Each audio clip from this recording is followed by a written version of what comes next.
Hello friends, and welcome back to my channel. This is Bren. Today I'm showing you a beautiful Dollar Tree Jenga block DIY. We'll need one large box of the Jenga blocks, as you see here, to make 2 crosses, or just one of the smaller boxes to make 1 cross. I've seen both sizes at our Dollar Tree, so you should be able to find one, hopefully. I'll start by laying out the Jenga blocks in the cross pattern I like.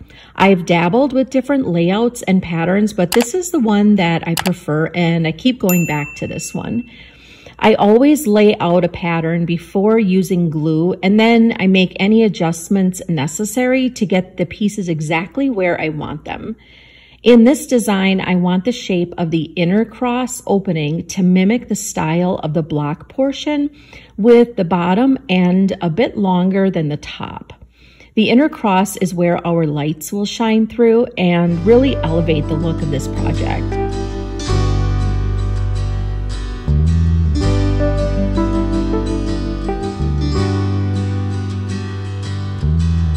Beneath the stars, beneath the skies, in darkest darkness or brightest light, I'm calling out for you.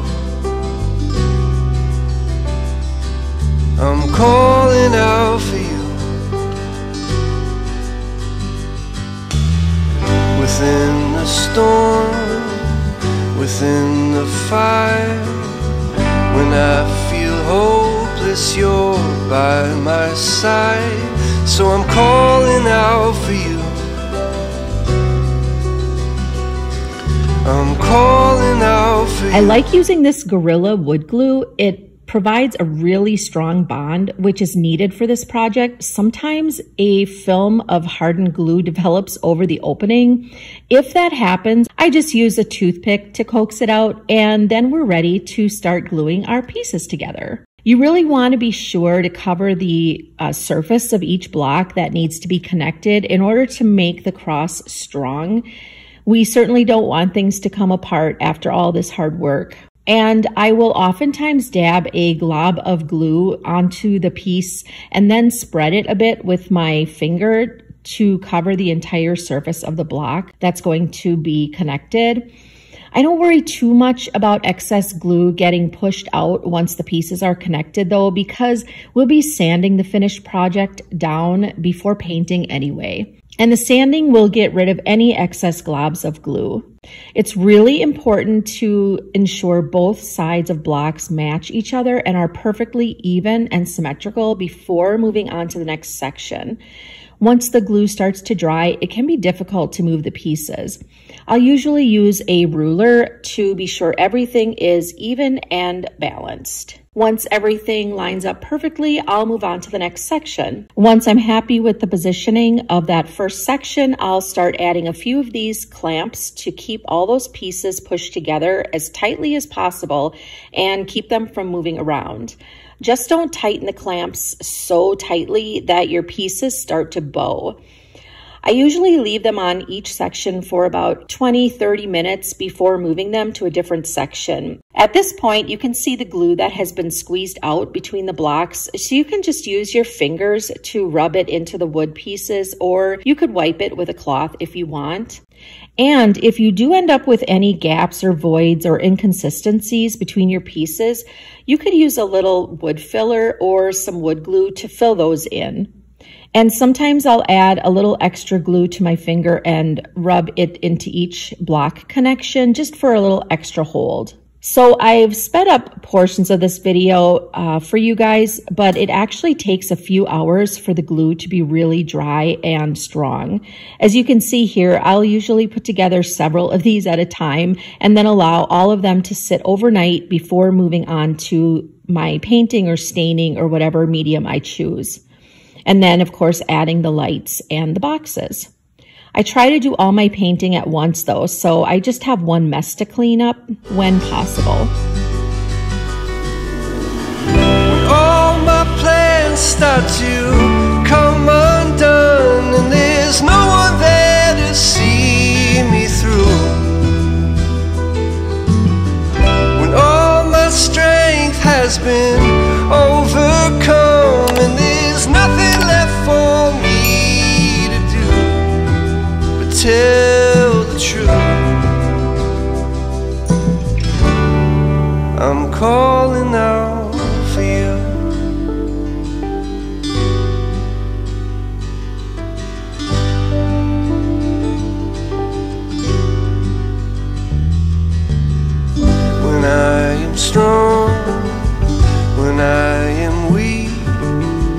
If I feel forgotten, you remember me. I'm calling out for you. I'm calling out for you. When I am empty and all dried Then once the glue has completely dried, I like to do a little sanding to make sure everything is smooth and also to help the paint or stain adhere a little better. This just adds a more finished look in my opinion. This will also be a good test to see how well connected your pieces are, because if it's going to come apart, this is when it would happen. I've never had one come apart on me, luckily. That Gorilla wood glue is phenomenal, you guys. So this is what they look like once they've been sanded. I give them a really good wipe down and then it's time to paint or stain.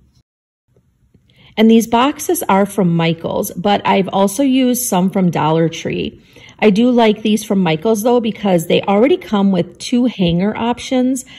I did go ahead and remove the burlap string hanger and just kept the sawtooth one attached. Once all the sanding dust is cleaned off, I painted the front and all the sides of the crosses, as well as the outer edge and the lip of those wooden boxes with the Waverly chalk paint wax in antique. I'm so sorry, I seem to have misplaced that footage, you guys. I cannot find it anywhere, but I just used a regular medium bristle paintbrush for these. And then for the inside of these boxes, I decided to use this Waverly chalk paint in the color Plaster. You can usually find these Waverly paints at Walmart. I use a bright color on the inside of the box so that the glow from the lights will reflect off of that light surface and really create a beautiful glow. I did 2 coats of paint on each box. When I feel lonely and I'm not enough, I'm calling out for you. I'm calling out. When all my plans start to come undone and there's no one there to see me through. Strength has been overcome and there's nothing left for me to do but tell the truth. I'm calling out for you. So these lights are from Dollar Tree, but I've also used similar lights from Walmart. You can get these fairy lights just about anywhere nowadays. It just depends on what I'm able to find. Now these lights have a copper wire, but it really doesn't matter what color the wire is because they won't be seen anyway, or they shouldn't be seen. You could also choose any color lights like green, blue, or red, or whatever color you love. I always lean more toward a warm white, so that's what I mostly use. I'm going to add some batteries before attaching these to make sure they are working properly. Always check your lights before you attach them or before you put them on your Christmas trees or decorate. Always check them first, my friends. Make sure they're working properly.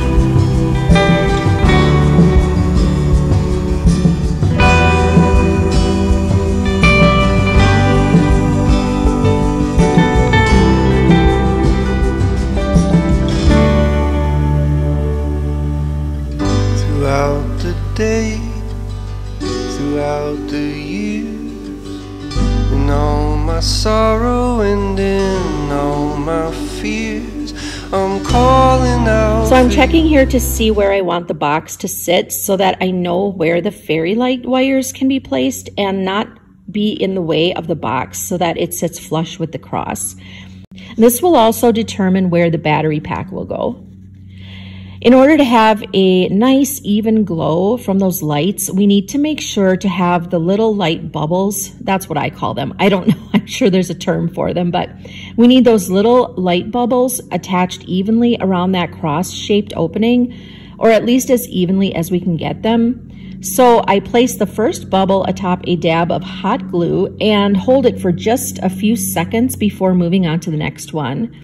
We don't want these to move as we make our way around that opening. It's important to have the lights and the wires far enough away from those edges on either side so they can't be seen from the front. but close enough so the light is dispersed nicely. You may want to wear finger protectors for this or use a small tool because that hot glue is hot, my friends. For this particular project, I'll oftentimes use a toothpick or maybe a popsicle stick or this little tool that I had picked up from Dollar Tree a few years ago. All of those will work just fine. Another thing is that there's always a lot of extra wire to contend with in between each little light bubble. I just manipulate that extra wire to the shape of the area using a lot of hot glue to keep it in place. The important thing here is that the wires are not seen from the front or the sides. As you can see, I try to have one light bubble at each little section of wood around that opening. This is a bit tedious and requires a lot of patience actually, but it's so worth it. Once all the lights are attached, I'll check again to be sure they are working. And here's where you can see that there is a little light bubble at each section of that inner cross.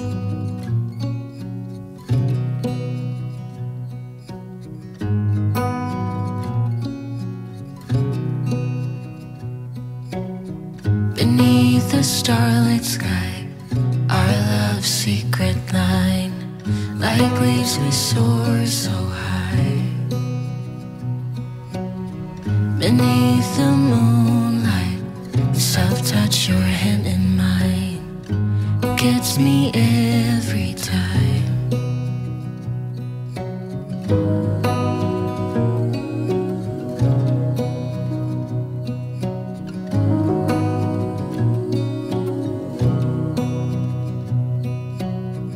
Lost in the city lights, our love's electric ride. You make me feel alive. I know July is gone. You make me feel at home in the neon glow. As the leaves change color, I dive into you. When summer's fading, there's nothing to do but bask in the glory of the winter sun. Maybe this is the season of love.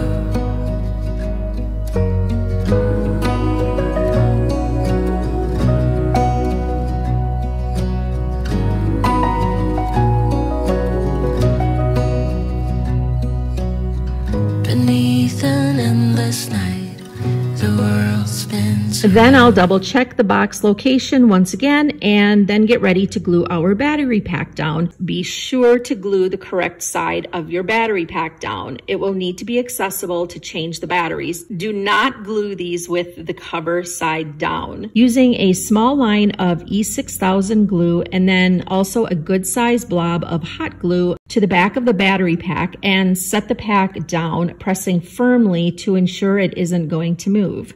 Then I'll glue down the remaining light cord as tightly to the battery pack edge as possible so it's kind of inconspicuous. Like stars that never die, you and I will shine during the darkest times. As the leaves change color, I dive into you. When summer's fading, there's nothing to do. And then here I'm just using the tip of the glue gun to press and hold that cord down until the glue cools enough to hold it in place while I finish gluing the rest of the cord down. The winter sun, maybe this is the season of love. As the leaves change color, I dive into you. When summer's fading, there's nothing to do but bask in the glory. And then I'll pick off all those loose glue gun strands and take one last look at the lights. Then I'll double check where to glue the box down one last time, making sure everything is centered and obviously that no wires are visible when we're looking at the cross from every angle. And try to get all those pesky little dried hot glue strands off. Maybe this is the season of love. Maybe this is the season of love. Now now I'm adding a few dabs of the Gorilla Wood Glue and holding that in place for a moment before attaching those clamps again. I will typically leave the clamps on overnight or at least a few hours before removing them. And that concludes this tutorial. I hope you've enjoyed this video, and I hope it was helpful in learning how to make a Dollar Tree, a Jenga blocks, a DIY cross. And if you did enjoy this video, please give it a thumbs up. Please subscribe to my channel and click on that bell so you receive notifications every time I upload a new video. I hope to see you in the next one, and I hope you have a beautiful day, my friends.